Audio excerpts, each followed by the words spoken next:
Okay, hello everybody. Welcome to Care and Aesthetics. Whether that's a good title or not, we can discuss later. I just made it up. This is the first of 3 online events that are taking place in the lead up to our first in-person BASN meeting since November 2019, when colleagues at Leeds University held movements. The meeting that's upcoming will be in Glasgow on the 6th and 7th of May, and details and a link to register for it are on the BASN website.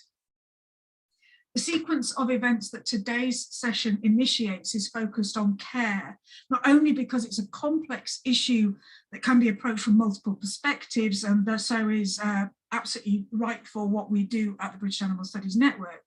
Care was also chosen because this year is the bicentenary of the first ever piece of animal welfare legislation, the Cruel Treatment of Cattle Act of 1822, known as Martin's Act, after Martin, the MP who pushed it through Parliament. How do we care now? How have we cared in the past? And how can we, will we, should we care in the future? These many questions that we will be asking and thinking about in online events and in person. We're all living in a world in which care for the self and for others has become and remains politically fraught. Care through self-isolation sits alongside care through opening your home to strangers. I don't want to claim any moral high ground. I'm in absolutely no position to do that, but I want to acknowledge how lucky I am and to recognise that sitting here in my home is something that not all of our friends and colleagues are able to do at the moment. For that reason, I have put a link in the chat to a crowdfunder page set up by Johnny Turnbull to raise money to assist humanitarian aid and refugee support groups on the ground in Ukraine. Johnny gave a talk about his research on the animals in the Chernobyl exclusion zone in Ukraine at the BASN meeting in Leeds back in 2019, that other world we all used to live in. If you're able to, please do think about making a donation now. I know people are differently financed. I know people will have already made donations, but just in case. Thank you very much. We're going to hear all 3 talks, one after the other, and we'll have questions that can be directed to one speaker or to all of them after the 3 talks. Personally, I sound like a fascist here, but personally, I find people using chat during talks really distracting. So please don't use the chat function during the talks if you can possibly help yourself, but save any questions you've got until after the talks when we're in the Q&A. At the Q&A, I will invite people to unmute themselves and turn on their cameras to say hello and to ask their own questions, or if you prefer, to write questions in the chat. The talks today are being recorded to be uploaded to the BASN website for their archive. Thanks to the speakers for allowing me to do that. I'm not going to record the Q&A, so please don't use it. I'm not turning the chat facility off because some people will continue to use it. There was a comment in the chat facility distracting me, QEB. The Q&A won't be recorded, but the rest of it will be.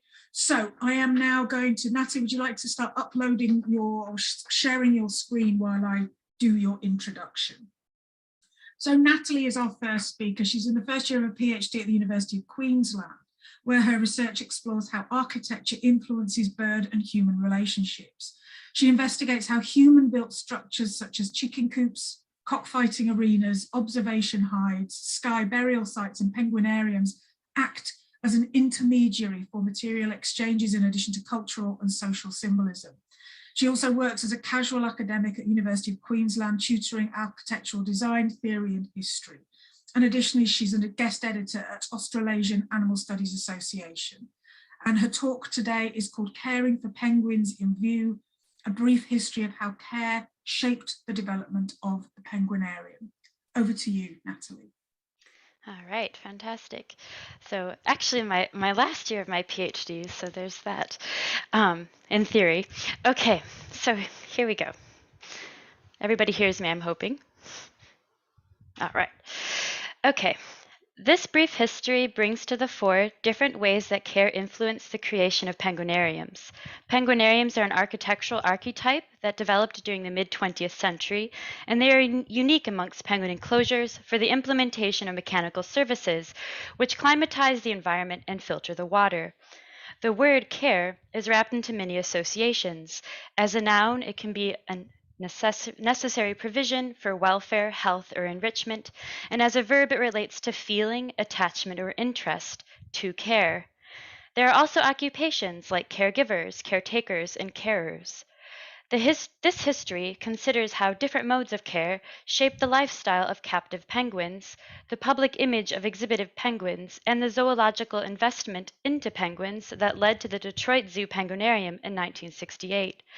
Close examination of zoological publications for the 20th century helped to elucidate how penguinariums developed in the United States.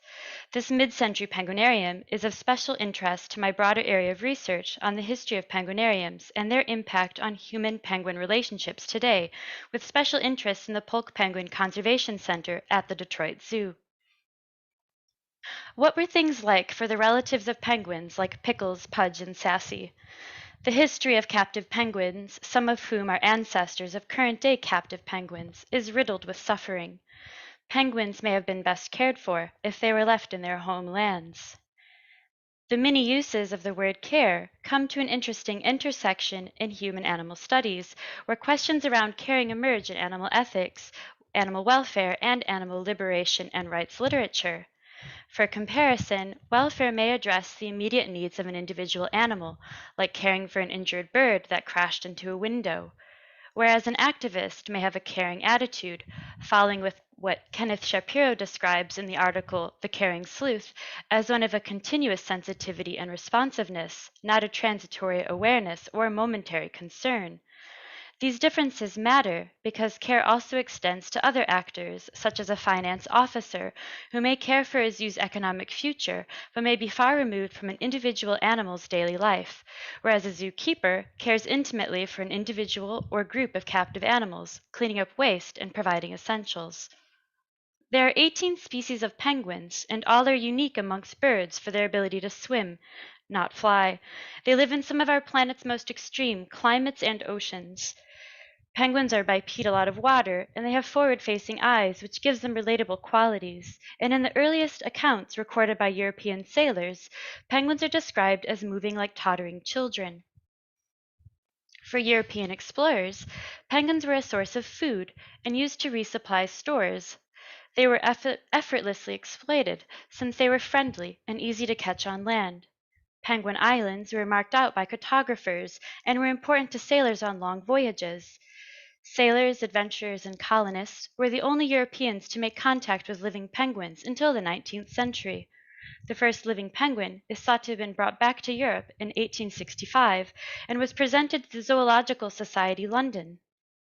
This solitary king penguin was obtained from the Falkland Islands near the South Atlantic, near Argentina, by Commander Fenwick of the HMS Harrier. It is reported by Stephen Martin, the author of Penguin, that the penguin attracted 23,000 visitors the first day the penguin was displayed, on Easter Monday. This penguin didn't survive long, and it would take some time for penguins to become more formally placed into the public imagination and zoo visit experience. Between 1897 and 1922, there were 17 notable expeditions to Antarctica, undertaken primarily by Western countries and Japan. These expeditions, although not specifically for penguins, specifically for penguin research, brought living specimens of Antarctic penguins home, becoming part of the history that entangles penguins with current culture.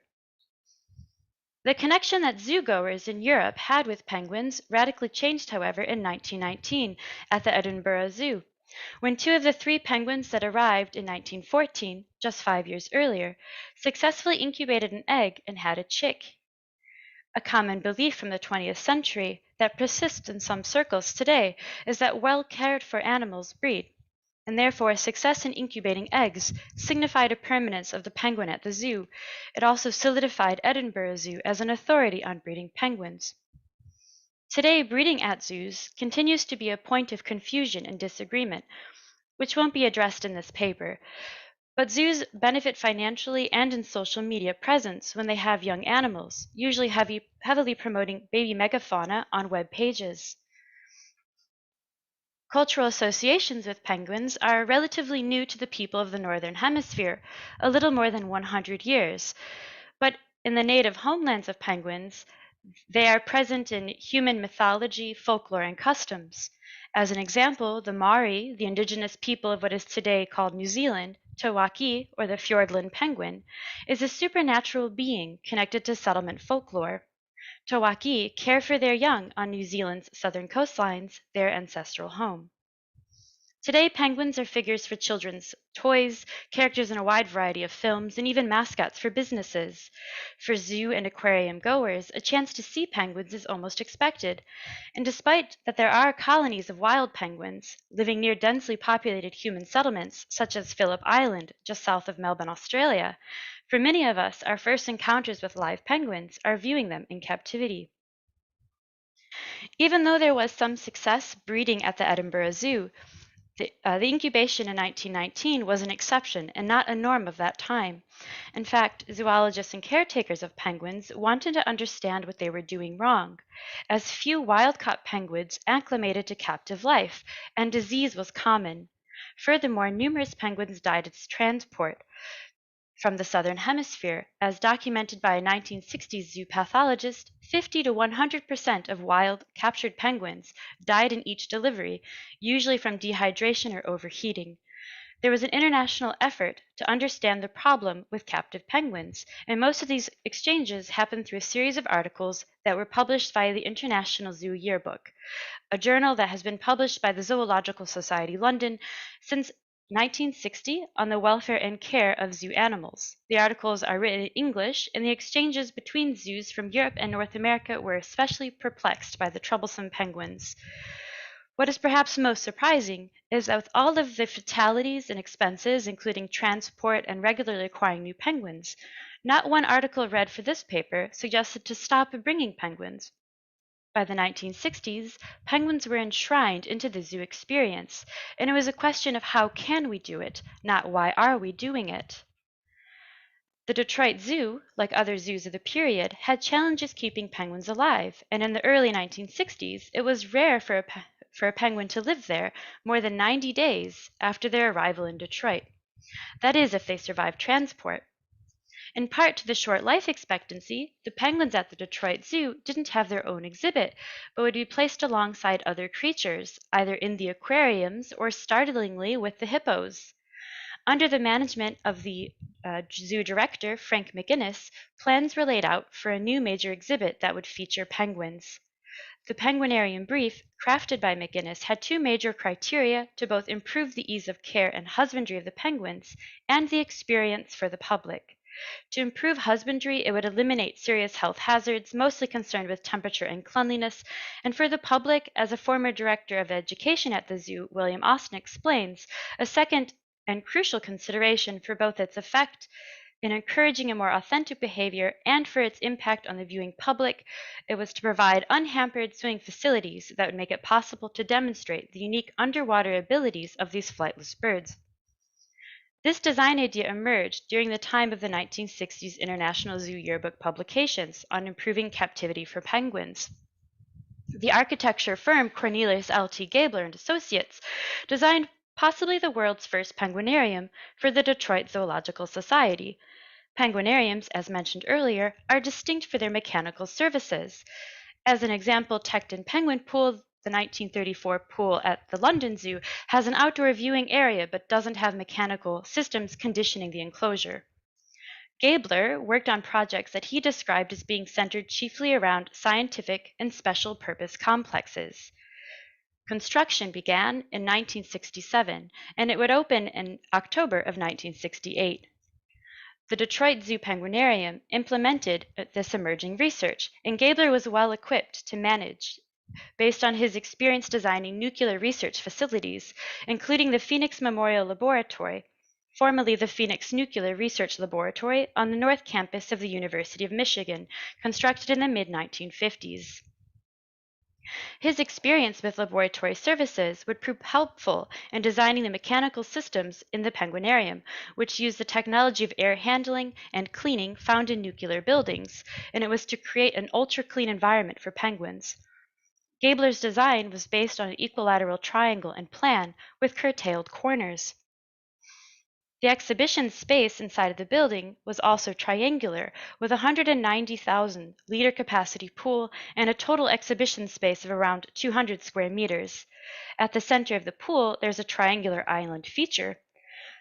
The island is a resting area for the penguins and the access point for zookeepers and maintenance staff. Overhead, there's a domed plaster ceiling that is lit indirectly to give an illusion of natural skylight, but doesn't have any skylights. Lighting is regulated artificially to reflect the seasons. The triangular pool provides a continuous loop that allows the penguins to swim in rounds, and bridges connect to the service facilities. Human visitors view the penguins through a series of double-glazed tempered glass panels, and other than the mullions, there's uninterrupted views of the penguins on the island or underwater, who can swim unhindered and at rapid speeds. And although other zoos did implement glass for underwater viewing at this time, this design was unique in that the penguins can continue forward rather than pacing from side to side along the enclosure. Strategically hidden in this section were the advanced mechanical systems, including a 20-ton capacity chiller. The chiller maintains cold water temperatures of a constant 7.2 centigrade, in addition to air conditioner and filtration system. The Penguinarium was designed with a earth polish filter, the same kind of filter that is still used today in swimming pools and aquariums. And the filter would greatly improve water quality, turning over 946 liters per minute and streamline maintenance tasks. The visitors and zookeeper facilities were the only facilities heated in the winter to a mild 10 degrees Celsius. For 1968, this facility was a marvel. The spectators are inside a building that is kept cold, and they physically experience the artificial climate of the penguin. However, the glass enclosure was found to mute the vocalizations of the penguins, and in response, a recording was made of the cacophonous penguin chattering, honking, and squeaking the song of the penguin. The recording is played in the spectator's space to give the audience an illusion of full immersion, even as the penguins sleep. The advancement of penguin captivity clearly improved the welfare of penguins who were previously dying in only 90 days. However, welfare claims should be considered carefully. It is likely that in 1968, welfare was a lesser concern than caring for the zoo's status and redeeming what it described as a deficient collection. In effect, the zoo was caring for its financial future, no longer losing out on the expensive importation of new penguins and gaining a competitive edge. The National Science Foundation, after inspecting the new state-of-the-art facility, granted the curator of birds, James Drake, approval to collect 20 Adelie penguins and 10 emperor penguins from Antarctica in November of 1968, just 1 month after the Penguinarium opened. There was not yet evidence that the new enclosure would work or suit the notably fragile emperor penguins. And as established, transporting and adapting wild birds into a captive setting was regularly fatal, but these risks were considered suitable. In time, some of the penguins paired up and successfully bred, but there were fatalities, and of course, with the species producing the most offspring, young were broken from their families and sent to other zoos. But it was a popular exhibit, and it positioned the charismatic penguin as a main attraction in their specially designed, futuristic triangular building. The main promoter of the Penguinarium, McInnes, passed away in 1968 and didn't see the finished project. However, in honor of his efforts, the mayor of Detroit presented the city with the Frank McInnes Memorial Fountain, which was assembled outside of the Penguinarium in 1969 and was ornamented with penguin silhouettes. It was the opening slide of this talk.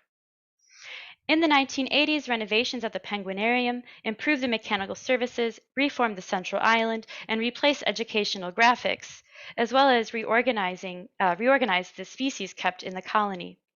The renovation was completed in June of 1985, and 25% of the $630,000 budget was used to upgrade educational graphics. The Seattle-based architectural office, Jones & Jones, were selected to redo graphics, and they collaborated with Jolly Miller Associates of Seattle and promotion products of Portland. The new graphics realign the narrative to focus on the penguin's native environment, their natural behaviors, and the variation of each species, which include playful comparisons between humans and penguins. In the early 1980s, the Detroit Zoo started to change the way it saw itself, and by the time of the 1985 renovations, deficiency came to mean lack of thriving for individual penguins, opposed to the previous ambition to have a complete collection. This changed how the Detroit Zoo cared for penguins in a substantive way, and they reduced their penguin colony from 7 to 4 species.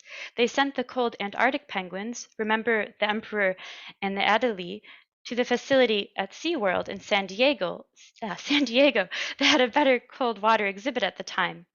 They changed to only housing subantarctic penguins, which allowed for the water temperature to be raised to 10 degrees. Reimagining well-being of their colony and parting ways with the most popular emperor penguin is an example of a pivotal change in zoos where the welfare of individuals slowly started to become more important than popular demand, but still focused on megafauna. By the 21st century, the public is more aware of animal welfare issues at the zoo, and in caring for the state of Detroit's penguins, doubts were raised about the suitability of the Penguinarium and the impacts of its architecture on resident birds, especially for king penguins who rarely swam. Zoo goers also cared for their own experience, complaining that the Penguinarium smelled bad and was cold. The next big change for penguins at the Detroit Zoo was about to take shape, and the Polk Penguin Conservation Center opened in 2017, and shortly thereafter closed to rectify some incorrect detailing, but it has since reopened. And during repairs, penguins used their older facility. Unfortunately, this talk isn't long enough to jump into the new developments of the Polk Penguin Conservation Center, but today the value of individual animals has become more central to the zoo, and penguins like Pickles, a macaroni penguin, not only has a name and also a hatch date that is made public, she also has a social media presence. Frank McInnes cared about improving the Detroit Zoo's reputation with penguins, who were well liked by the public as subjects of display. The new building was designed by Cornelius Gabler, an architect who cared about complex scientific buildings. The curator of birds, James Drake, cared about the diversity of the display. And there are unnamed zookeepers who cared for the penguins in their new building, who tended to their feeding and hygiene. There are also the zoo pathologists and veterinarians who cared about their penguin patients and wanted to figure out what they were doing wrong. Antarctic penguins in particular are unique amongst birds in that they do not live in climates humans do, and adapting them to our space is mostly incompatible. It isn't just temperature, as they have no immunity to our temperate fungi and bacteria that we're exposed to every day. Today, zoos accredited under the Association of Zoos and Aquariums provide care guidelines for penguins that are precise and account for species variation, which were historically unknown. Yet, we don't know what the future looks like for zoos in captivity. Yet, we don't know what the future looks like for penguins in captivity, and we are unsure of what we are doing wrong. I would like to end my talk by thanking the Detroit Zoological Society for generously sharing architectural drawings, and I would like to thank the Detroit Historical Society and the Bentley Historical Library for allowing me remote access to their archives.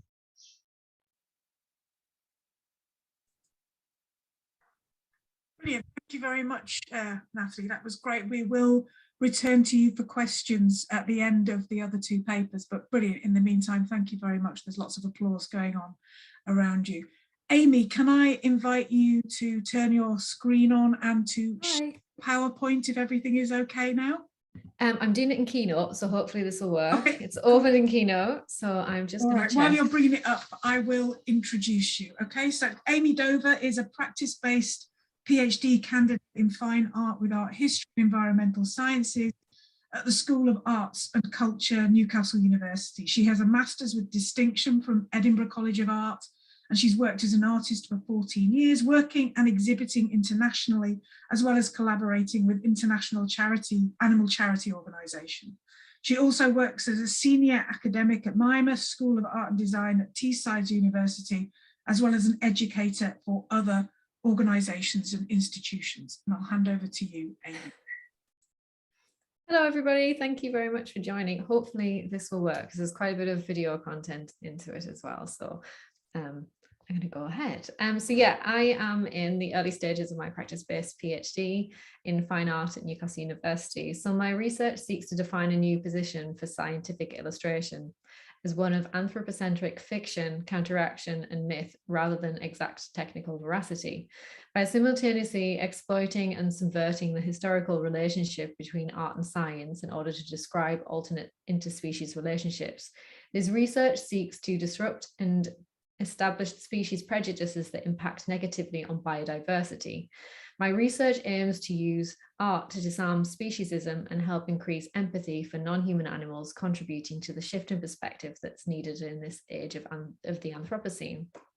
So throughout this presentation, you will see kind of sketches and drawings, which are more thinking through drawing. So rather than being final resolved pieces, I tend to draw on sketch as I go along. So you will see that in there. So don't think of it as a kind of final piece of artwork. But I wanted to start talking about how images can lead us to not care about animals, and I couldn't resist putting some images in from the bestiaries here. So this is from the Northumberland bestiary, not far from where I live, and this is apparently a tiger as well. And as Lucy Cook says, that there is still a legacy on how animals are perceived from the medieval bestiaries. Human culture influences how and what we choose to illustrate in the natural world. Animals are rarely drawn from life in this period, but rather descriptions or other people's depictions. And as Brian J. Ford discusses, in a time when literacy was low, these were often the only perceptions of wild beasts humans were presented with. These anthropocentric, fictitious depictions of non-human animals leads to a misconception with damaging effects, leaving humans in a dualistic state of being part of nature and as an outside observer. Steve Baker states that anthropocentrism denies animals reality, that our human perspective and experiences are always projected upon them. And John Berger, in his very famous 2009 book, Why Look at Animals, he discusses images of animals and believes that we have press-ganged and held animals as prisoners of human and social situations. This image shows a whale supposedly being tamed and captured, asserting human dominance over nature in a time when the rhetoric was to dominate and commodify other animals. I guess we're possibly still living in a state of nature where we dominate and commodify animals, but this is particularly in the age of discovery and the Enlightenment as well. Up until about the 20th century, you see these sorts of images. Whales in natural history illustration usually depicted as kind of huge monsters that are either being killed or are beached or are being tamed by civilized humans, but tend to be dead in images as well. So these anthropocentric depictions of other species are presented as scientific and correct, stating the human superiority and dominance over other species. Science isn't as exact as it claims. There are many mistakes, and science and culture are evolving with our relationship with our animals.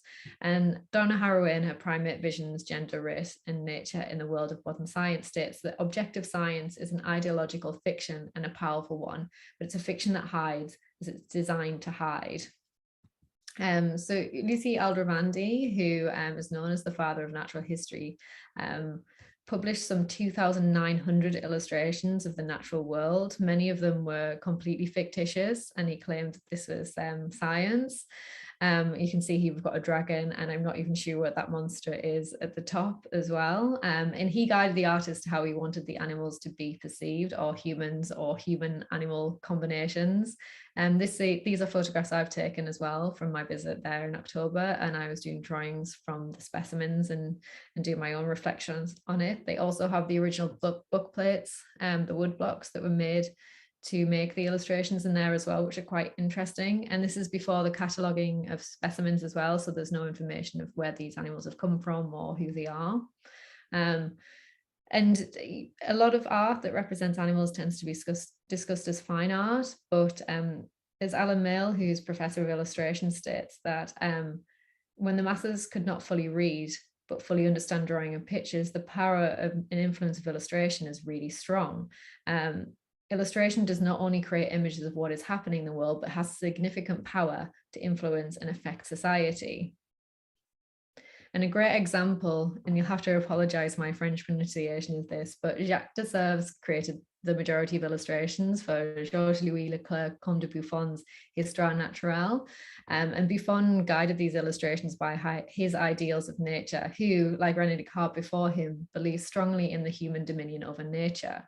He pushed that the human ideals of nature needed to replace the wild and inhospitable lands, tame the beasts, and cultivate in Eden, encouraging the destruction of nature and the building of gardens and tame lands, the death of animals, the clearing of forests, and the drying up of swamps. This is reflected in the artwork perpetuating this ideal. Animals are taken out of their natural environment and placed amongst cleared fields, classical architecture, and farmed land. And a great example is the thylacine, or the Tasmanian tiger, which is a misleading name as well. The illustrations of this, hypothesized by Carol Freeman in a book, The Paper Tiger, created a really false perception, which they believe contributed to the extinction of this animal. It was pictured with kind of claws and teeth, that it would hunt people's livestock and affect the economy of humans, or it was made to look like a rat, that it was vermin that needed to be eradicated. She also states that images of animals generate perceptions that have a profound effect on attitudes towards those species. And I couldn't talk about extinct species without mentioning the dodo as well. So this is my research on the left-hand side into the dodo and its related species, including the Nicobar pigeon, which is its closest living relative, which is close to being extinct as well, which is rather sad. But yes, the dodo was completely misconceived in art. It went extinct in 1681. But lurking in the darkness of a painting attributed to the Flemish artist Roland Savary, which was created in 1627, was said to have deceived scientists and the public for over 400 years. It was even used to map out the skeleton of the bird for the Natural History Museum, recognized as a scientific description of the bird. Recent scientific examinations of the fossil have shown it upright and athletic. In the bottom right, you can see my drawings of what the dodo is originally perceived as and what they think it actually looks like now. Natalie Lawrence writes in an article for the Learned Pig, the dodo became increasingly associated with the engorged gourmand. It was rotund and extremely fat, so large that its bottom dragged on the ground while it walked on its thick, short legs. And in one prominent natural history of the day, it was described as hideous, greatly broad, and for ill-formed for gluttony. The dodo then became a comical character in visual culture, including the ceramics of William de Morgan and obviously the illustrations of John Tenniel for Alice's Adventures in Wonderland. A dodo did actually make it to London as well and was displayed in a shop. But after traveling for some time and being fed on a lot of crackers, we all know pigeons really love crackers, it arrived fat and docile and perpetuated the myth of this animal. This is a drawing that I created to kind of make the human look more like the fool, with the sad dodo becoming another item for man's use. And the last animal that I want to talk about of how it is represented is the great auk. As far as we know, nobody has actually drawn the great auk from life. It went extinct around 1850. John James Audubon did try unsuccessfully to draw from life. And one of the most iconic images created of the great auk was by Thomas Bewick, which you can see there. I believe the image as well is from Glasgow, the great auk that's in the photograph as well. But yeah, one of the most iconic images of the bird was created by Thomas Bewick. And it's been a reference image for many other artists, but it was drawn from an incorrectly stuffed specimen. It was often mistaken for a penguin and was stuffed wrong and way too upright. So many of the illustrations are referenced from this and redrawn. So the great auk was often redrawn as an upright penguin, creating a really false perception. Illustrations were often used for a scientific comparison as well when specimens weren't available. So how do you make people care for animals through the images of them? So when I started this PhD, I originally intended to travel and draw from lots of animals, but as we know, the world's been a little bit different at the moment. So it was very much what I could have access to. So on the left-hand side, we have a wonderful raven that I met when I was hiking in Scotland.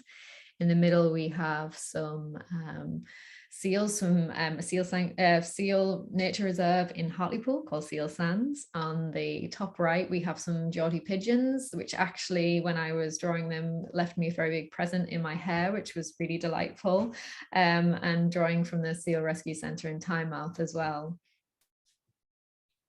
And I'm also not just, oh, and then we've got, let's hope these videos play.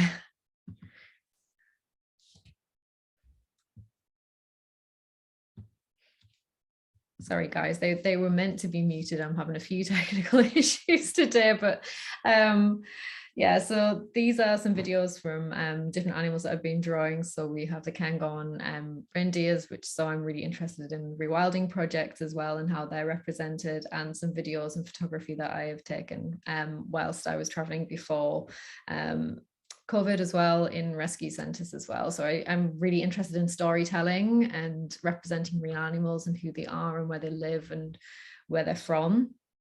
So that's where these videos come from, and hopefully I'm just going to skip past that because it's playing music and I'm not sure if you guys can hear it. And I'm not just interested in drawing from life as well. I'm also interested in drawing death as well, because this is part of nature and the transient nature of the natural world as well.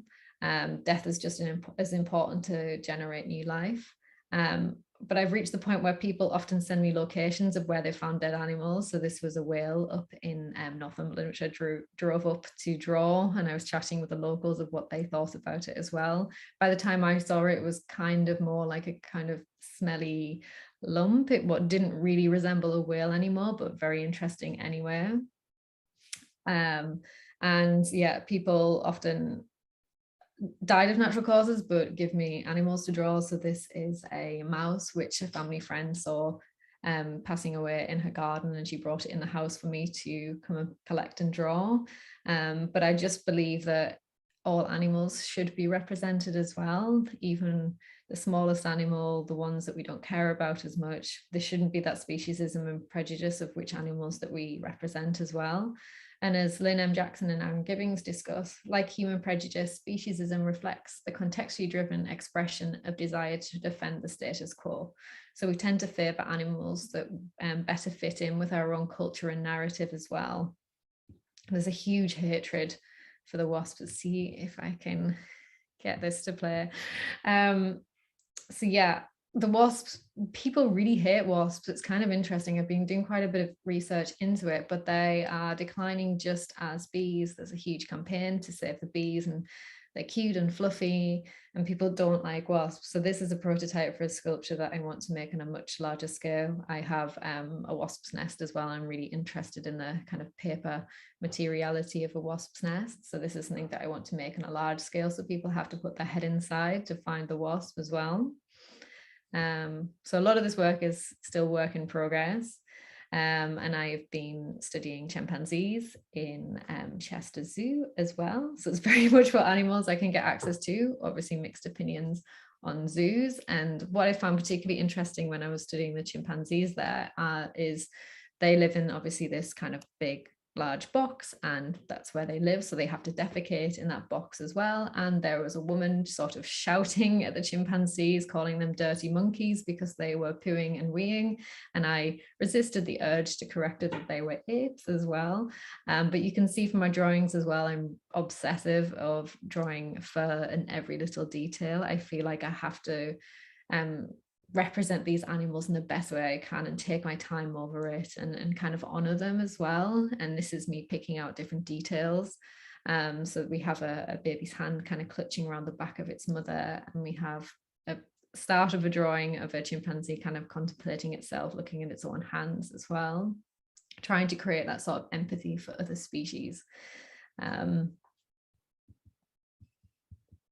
I've also been, let's see if we can get these to play.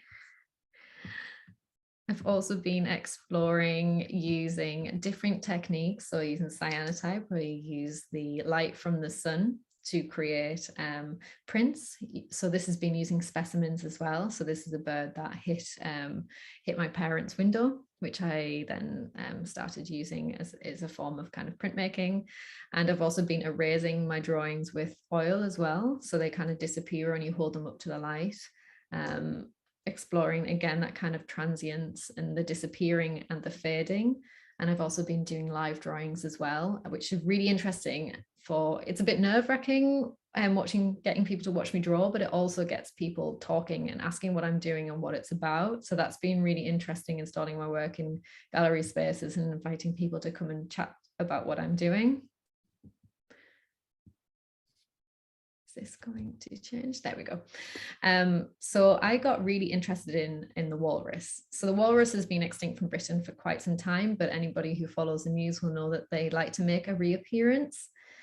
So this is the disappearing walrus. So he took me quite some time to draw, and lots of people followed along whilst I was drawing it on social media during lockdown. Social media was my main form of kind of communicating out what I was doing at the time. So over weeks and weeks, I shared this drawing, really, really detailed drawing of a walrus. And then I rubbed him out live on Instagram. And then I shared it on TikTok. And then it got over, I think it's on about 1.5 million views at the moment on TikTok, and people are absolutely distraught that I've rubbed out this animal. They're more upset that I've rubbed out a drawing than that we're actually erasing species from this planet. And it got to the point where there's hundreds of comments and people having arguments and discussions and debates underneath, and it's really interesting to see what people think about it. It had quite a huge effect on people's perceptions, and it was a really interesting thing to do. It was quite distraught to kind of rub out one of my drawings. It was a really hard thing for me to do.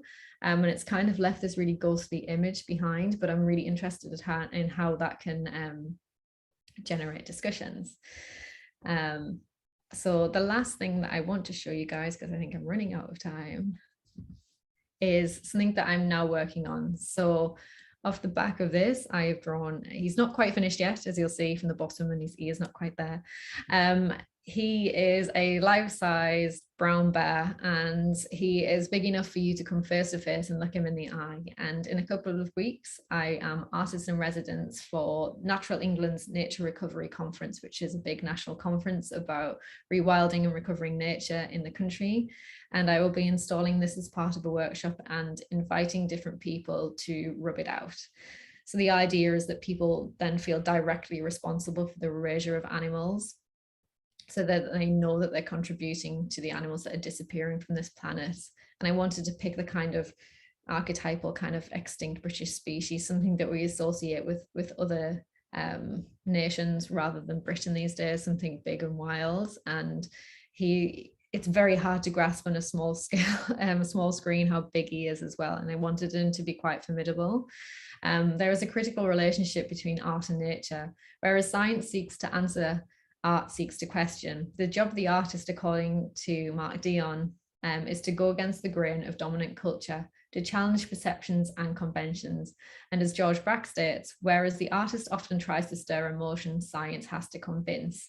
So I hope I can use my drawing practice to generate empathy and care for other species we share with on the planet. And that's it. Thank you very much, everybody. And there's a few details there if you want to have a little nosy further. Thank you very much. Fantastic. I am so jealous that you could draw like that. That's, yeah, anyway. Brilliant. Thank you so much, Amy. As I said, we'll come back with questions in a few minutes after we've heard from Bentley.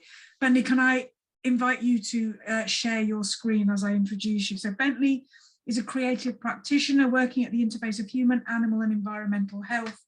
Originally trained and working within veterinary and biomedical science, they have since transitioned out of laboratory research into creative facilitation. Their main motivation has been to address the culture of communication around animal research and reimagine who could inform these discussions and how it might feel to participate. By diversifying and investing in the culture of communication, the sector can get a deeper and more nuanced understanding of societal concerns and begin work to collectively address them. Their work varies from large-scale immersive theatre to intimate one-on-one discussions between two people. These activities differ in form and methods, but they foreground the conversation as the unit of exchange, and by centering care and ethics, help people to have difficult and normally private conversations publicly. Thanks, Bentley. Cool. I'll just check that you can see my slide that says a slow ritual of care. Cool. Okay. Thank you very much. So I want to talk about a project that I worked on over the last year or so called a Slow Ritual of Care. and that's me. Hello. And I wanted to start by kind of acknowledging that it's on the 11th of September 2017, so that's how long something like this has been in my brain, at the first ECR meeting for the Northern Network of Medical Humanities, in what early career researchers wanted to know or get from that network. Someone stuck this note up saying, how can you practice strategic betrayal? And I've been obsessed with it since. So this is kind of my response to it. So I'm very interested in the material culture of animal research and how it doesn't really have one, and how we think about care and co-production, especially caring for people when we're inviting them to participate in knowledge practices where they might discover something they're uncomfortable with. I'm also really interested in the freedom you get from the restraints of the ritual, and moving from the sort of Toronto definition of care as a sort of form of maintenance into sustainable practices. So what if our practices kind of produced care itself? So starting with the care package, so the slow ritual of care was asked participants to sign up for 2 workshops that were 2 weeks apart, and it was advertised as a ritual to explore care. And what arrived on their doorstep was this as a care package. I wanted to sort of play on that. And this, I also wanted it to be slightly ominous, so that's why I chose this packaging. I wanted to sort of represent how people viewed animal research of only happening in a facility that's completely shut off and sealed and you can't see into it, or sort of thinking about this notion of opacity and transparency in these discussions. And I sent this as far in advance as possible because I wanted it just to sit in that domestic space, and that have a slightly ominous presence, but also I'm sort of interested in moving, I guess, rewilding care into kind of curiosity and about caring about what we want to happen and what we want to do. And so in the first workshop, it became ritual caring, and I thought I would do sorry, I'm just waiting for these to change. I thought I would do the introduction that I did in the workshop to kind of help set the scene of what it was like to participate in it. So it was, hello and welcome to the slow ritual of care, and thank you so much for giving me your time. I appreciate it, and I hope to embody the workshop title and use this space to think and feel slowly and carefully together. So I would like to take a moment to settle us in, and this is a ritual of sorts, but not the type where only certain words can be spoken by specific people. All words are welcome here, as is silence. It is important to remember that silence is part of the natural architecture of discussion and decision-making, but that can feel very different online. We should embrace it. There is no rush, obligation, or expectation for you to fill it. We should just enjoy our time together. So we will be using our hands today, so that is a perfect place to start. So if you wish, you can join me in putting your hands together like this, fingerprints and palms touching, and then open them up like this and take a deep breath and exhale as you slowly close. And we can repeat that one more time and let go of any tension and expectations. Now, if we place our hands up, palms up, and then look at the lines. The top line is the heart line, and the one below that is the head line. And I would just like you to notice the distance between them as if they were boundary lines. And now notice what happens to that space and those lines as we move and work with our hands. The space collapses and we bring those two orientations together. And that's the space I would like us to stay in for this workshop, between the head of what we know, the facts and the objective understanding, and the heart and how we relate to that knowledge and how it feels to us. Wonderful. Then I think we are ready to begin. So that was how I introduced or started the ritual. And then the first thing we did was to open that care package. together and take out the contents, and I asked people to sort of describe what was in there. So what was in there was a little envelope containing some felt circles, a big one, two small ones, some embroidery nippers, some stuffing, and a needle and thread, and also crucially a little script. And what I invited people to do was to make a research mouse with me in a guided practice. So this strip here became a scroll, and what I asked people to do was to come up with a wish of what they wish participating in this workshop did and what making their mouse would do. And they rolled that up very tightly, and they placed it inside the stuffing. And then that was placed and stitched inside the body of the mouse. And so we talked about what it's like to produce a body of work here in the kind of literal sense of what that meant. And also kind of the politics of creation, and sort of centered that around care. And I've done different iterations of it, and sometimes I really focused on asking questions about research animals, and sometimes it was wider conversations about care and our relationship to different things, and also kind of imaginations of care. And I was really interested in when people feel that an expectation of care has been let down, or we've betrayed that, or it's become transgressed, and how that sort of relates to people's ideas of sort of roles of carers.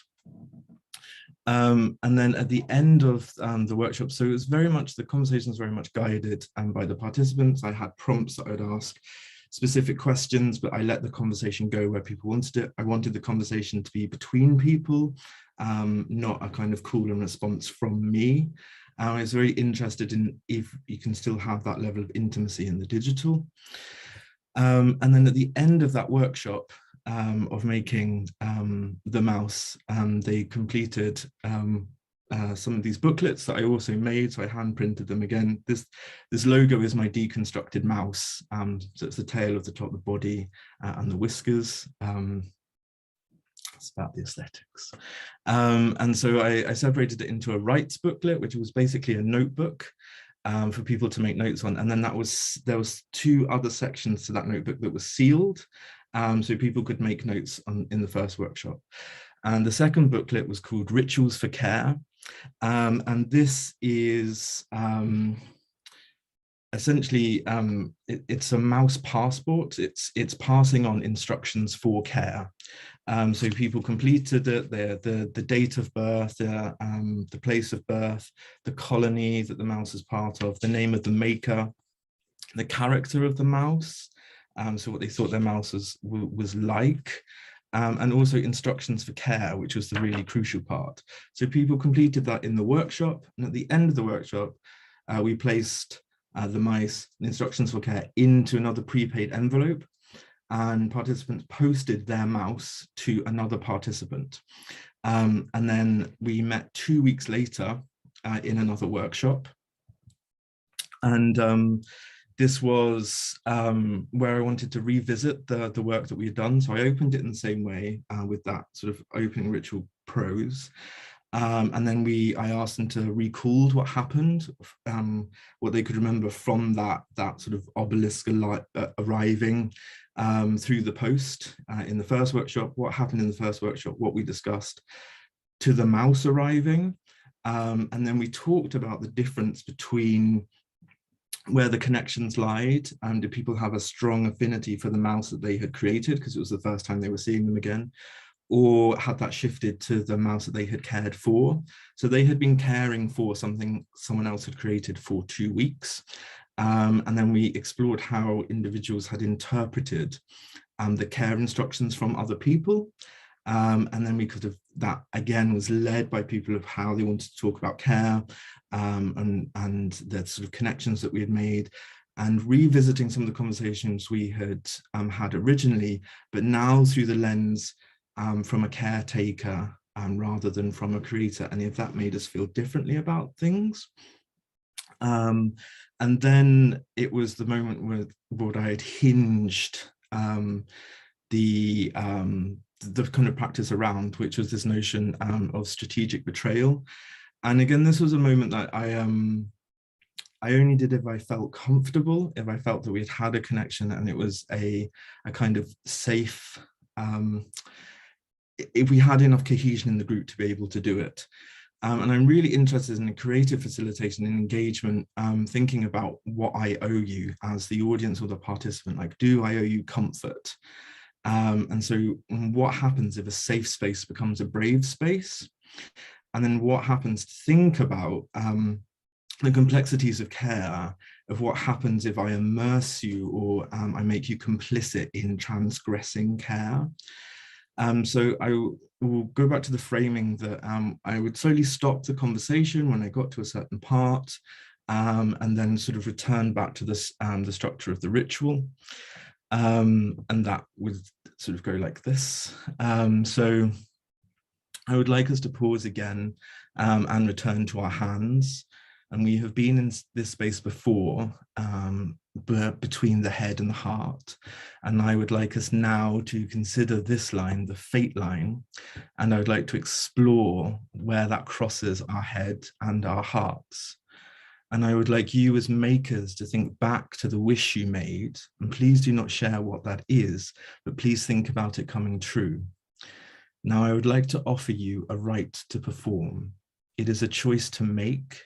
And this is completely optional. There is no wrong choice, but there is a choice and it is yours. You have the power to make someone else's wish come true.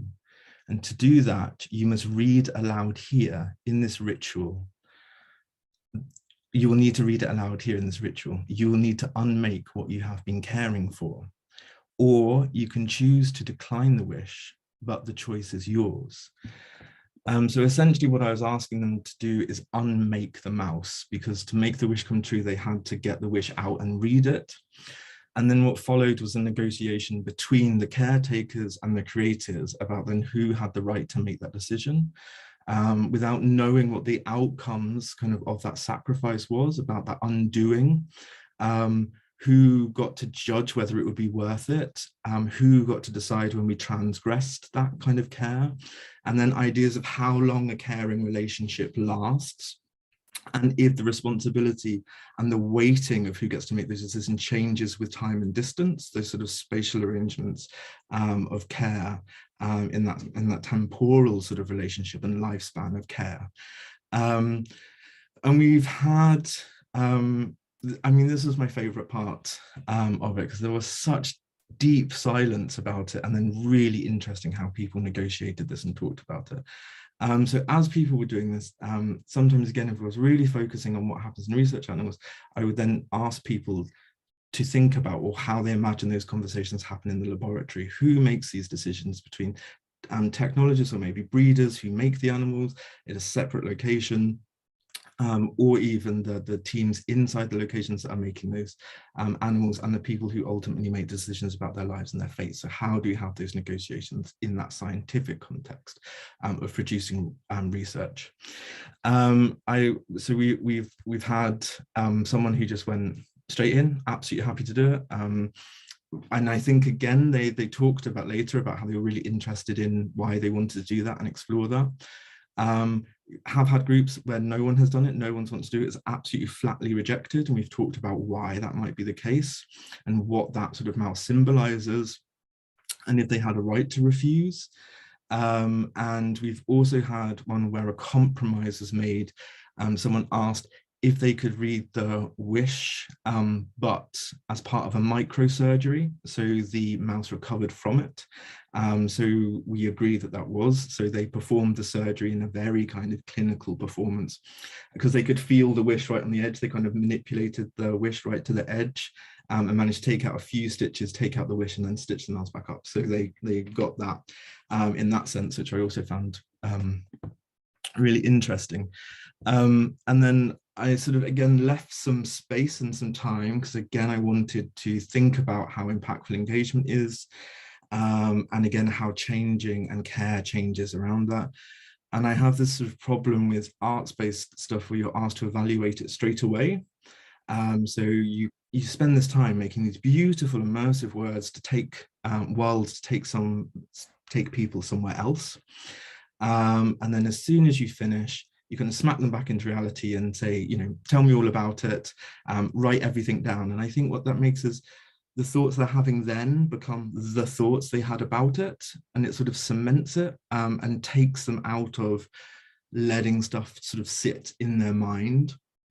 So I ended the ritual, but I did say I'd be in contact again. And I mentioned before that we had 2 sealed sections to the rights booklet. So depending on where it sat, it was between 2 weeks and sometimes 2 months. I'd get in contact with people again and ask them to cut open, and they were bound with thread, the second section of the booklet. And what I'd done is written a guided reflective practice. So there was a series of questions in the booklets. So it goes through the process of the objective understanding, the objective recall of what we did, and then a reflective practice of how we felt about that, and then an interpretive sort of section of it, of what we think that means to us, and then finally a decisional process in what we want to do and how we want to take that knowledge forward. And then again, it's more done and framed in a more ritual way. And then I would leave that a further period of time, a few weeks to a month. And then I would ask them, when I contact them again, and ask them to share that contact with me. I asked them to open the very last section, which is 2 open-ended questions, which, what else do you want to tell me? And what else do you want to ask me? And I think there are 2 very different framings of how you can get responses. I also gave people the option to send feedback however they wanted to, so with feedbacks, or they could scan the pages, they could send me the booklet back and I would copy it and send it back to them, or they could leave me voice notes. And this was, I think, one of the most beautiful things of the whole project, is when people decided to use voice notes, and they would just leave a series of messages when they thought about things. And it just allowed for them to bring back all of the emotional responses from it, to freely kind of associate and really sort of talk about how it left them, how it affected them, how they're thinking about it now. And a lot of people really talked about how powerful it was. It was the first time, this is kind of within the first lockdown, how they felt connected again, how they felt a real kind of intimacy and a connection with strangers in a way that hadn't felt online before. And also they still had their mouse as a sort of, it became sort of, you know, like a fetish or a talisman, and it made them think about care, and it made them recall the conversations and think about where they wanted to take care and what they wanted to do and how they wanted to include care in their life. So all of these are really brilliant. I was also really interested in how that then affected, or how people thought about that obelisk of like animal research. And quite a lot of people, when we talked about these conversations and about care, talked about everything that happens with animal research only happening in the laboratory, and that being a sealed box, and it doesn't kind of bleed out into society. So talking about animals being transported, talking about research coming out, medicines coming out, and how that makes you kind of complicit in this work if you take that, or you care for someone who does require that, how that changes your standing, and maybe sort of this strategic practice of not caring, you know, sometimes described, you know, the banality of not caring. It's quite easy, or strategic denial about caring about this, because it's a complicated and nuanced thing. People have really complex, multiple connections and identities when it comes to research and being well and living well and caring for people. And so sometimes strategic denial about it, or strategic avoidance of it, is a way of not wanting to kind of unpack that. And they kind of appreciated being able to do that publicly, even though it was in a small group. I'd say in the second workshops, we also had, I invited a panel of silent witnesses. So they had their cameras off and they were muted. They couldn't interact. But they witnessed us recalling the first workshop. That's why we had that recall section in, and those conversations and the betrayal, and then what came after that, and then they could ask questions about it. And what I found really fascinating from that is most of the participants said they completely forgot the witnesses were there. It was a real connection between those people that had gone through that process. So I also really interested in kind of ending well and giving permission for people to go. So I think that's how I would like to end this and go back to, because I think it might answer some of the questions or make some points that I was trying to make with this work of how I close the ritual to finish the talk. And so the space is drawing in and we need to complete the ritual. And I would just like to say a few words so that we may end well. I am interested in more than human worlds and more than human ethics. And I'm interested in welfare beyond suffering, in ethics beyond harm. And I wish to create spaces where ethics are enacted rather than performed. And I'm interested in becoming more than a witness, in heavy knowledge and the consequences of decision making. And I'm interested in the intensity of materiality and how it flickers between subject and object and thing, and how there's no denying the burden of presence. And I want us to be attentive to every time a metaphor is used, for using a metaphor tells us we don't yet have the vocabulary to talk directly about something. I can't talk to you about my life, it's too much, but I can talk about a river, and in telling you about that river, you understand the truth about my life, but at a distance from it. And I'm interested in the ritual because it is a metaphor in action. It asks us to attend to the edges of ourselves. And we should remember that the witch knows she is powerful, whereas the layperson may only suspect. And I'm interested in collapsing distances by offering radical hospitality so that we may stay longer together in our discomfort. Thank you for gifting me your time. I truly appreciate it deeply. I hope you have found the process nourishing, and most of all, thank you for caring.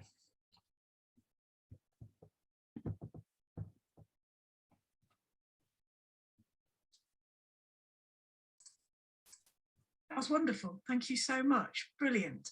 I feel I'm ruining a really fantastic ending. I apologise to everybody, but